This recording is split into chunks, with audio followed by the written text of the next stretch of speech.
लेकर हमारी Indian academy of paediatrics ये बाल रोग चिकित्सकों की संगठन है। पूरे देश में इसका काम चलता है। 42,000 हमारे सदस्य हैं और इस साल हमने, जैसा कि हमारे डॉक्टर समीर ठकरार ने अभी बताया, कि बच्चों के स्वास्थ्य के लिए संकल्प संपूर्ण स्वास्थ्य इस कार्यक्रम का आयोजन किया, जिसका प्रारंभ हम राजकोट में न्यू इरा स्कूल से कर रहे हैं।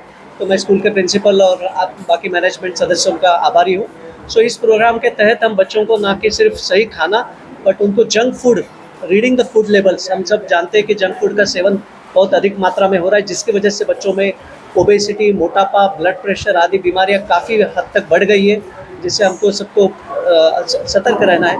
डायबिटीज़, हाइपरटेंशन भी हो रहा है बच्चों में। तो ये सब चीज़ें होती है बिकॉज हम फॉल्टी खाना खाते हैं बच्चों को। इसके साथ में हम एक्सरसाइज कि किस प्रकार से आपके लिए उपयोगी है और किस प्रकार आप रोज़मर्रा की ज़िंदगी में कर सकते हैं। हम उनका स्क्रीन और स्लीप, जो स्क्रीन टाइम सब लोग मोबाइल से आदी हो गए, टीवी, मोबाइल, लैपटॉप, कंप्यूटर, उसका सही प्रकार से किस प्रकार से आप इस्तेमाल कर सकते हैं।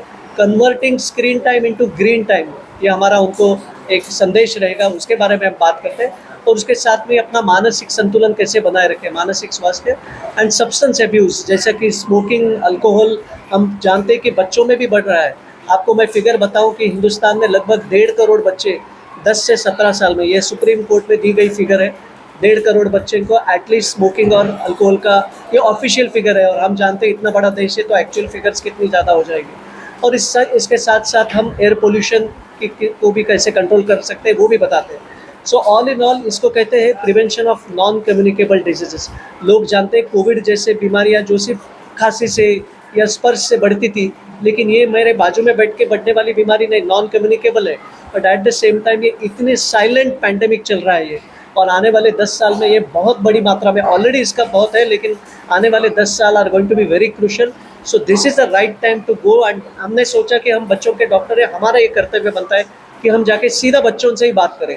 माँ बाप को तो बताते रहे, सब जगह मीडिया पे आता है, लेकिन फिर भी डायरेक्ट बच्चों से भिड़ के उनसे बात करें। इसके लिए पूरे देश के स्कूलों में जाने का हमारा संकल्प है।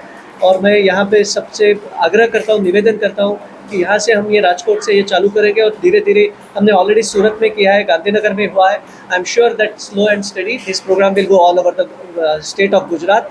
और इसके माध्यम से हम देखते हैं कि हमारी आने वाली पीढ़ी जितनी सशक्त हो वो हमारे हिंदुस्तान के लिए अच्छा रहेगा। सो आपका सबका भी सहयोग इसके लिए चाहिए कि आप ये मैसेज जितनी तरह से, जितनी अच्छी तरह से आप स्प्रेड कर सको, वो बच्चों के लिए भी अच्छा रहेगा। Thank you.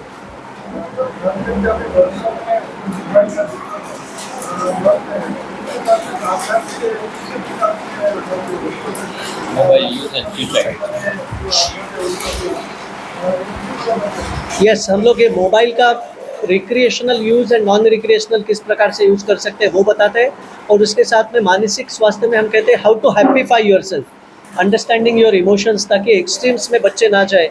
हमको पता है कि सुसाइड जैसी टेंडेंसीज भी बढ़ रही है, एंजाइटी, डिप्रेशन तो है ही।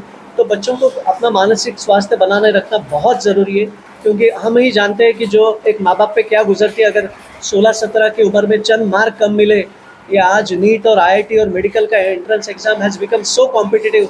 तो no parent would ever like to have 17-year-old committing suicide. So we all trying to tell them that how to have change of thoughts, कि आपको नेगेटिव इमोशंस को पॉजिटिव में किस प्रकार से बदलाना। तो इसके माध्यम से हम उनको ये भी बताएंगे।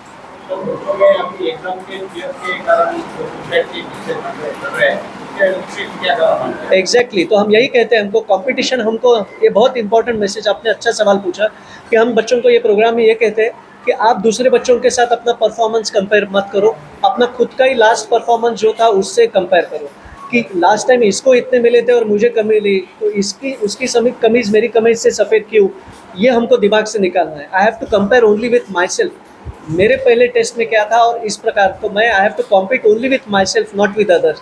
ये हम बताएंगे और माँ बाप ये जान लेंगे। माँ बाप के लिए भी बहुत ज़रूरी है कि उसको इतने अंक के लिए नहीं है यार, ज़िंदगी बहुत बड़ी है, बियॉन्ड एग्ज़ाम ऑल्सो बहुत चीज़ें हैं। और हर बार सब ये नहीं देखा गया कि सिर्फ जिसको स्कूल में अच्छे मार्क मिले वो ज़िंदगी में भी सफल होता है, ऐसा हर बार नहीं होता है। There are so many new things which are coming up and let's give a positive atmosphere to children. बच्चों में ऑटिज्म का भी समस्या बढ़ रही है। बिल्कुल सही, क्या कारण? बिल्कुल सही आपने कहा। उसके लिए हाइपरटेंशन जो है, सॉल्ट का अधिक मात्रा में सेवन बच्चों में बहुत हो रहा है, ये हम बता रहे हैं। अभी नेक्स्ट सेशन यही है कि हमको पता भी नहीं चलता है सॉल्ट कितना चाहिए। हमको सिर्फ 1 चम्मच सॉल्ट अलाउड है, 5 ग्राम्स ऑफ सॉल्ट, जिसमें 2 ग्राम ऑफ सोडियम रहता है। लेकिन मैं बताऊँ आपको, जो नूडल्स हम खाते हैं उसी में एक नूडल में ही ऑलरेडी पूरे दिन का आपको 1.5-2 दिन का सॉल्ट हो जाता है। उसके ऊपर आप चटनी खाते हो, आप पापड़ खाते हो, आप अचार खाते हो, तो हमको समझता भी नहीं कि हम कितनी ज़्यादा मात्रा में, वही चीज़ शुगर से भी होती है। हमको पता भी नहीं चलता है कि हम मीठा कितना खा रहे हैं, और हम फिजिकली एक्टिव नहीं है। तो these are all multiple co-founders for that, and that's why it is all increasing in huge proportion. Mumbai में एक म्यूनसिपल स्कूल, जो भी म्यूनसिपल्स यानी नॉट इवन प्राइवेट स्कूल्स में, एक स्टडी किया गया जिसमें बच्चों में काफ़ी अधिक मात्रा में हाइपरटेंशन पाया गया। तो यही अनडिटेक्टेड रह गया तो आगे जाके उसको दिल को तो ठेस पहुंचाने वाला ही।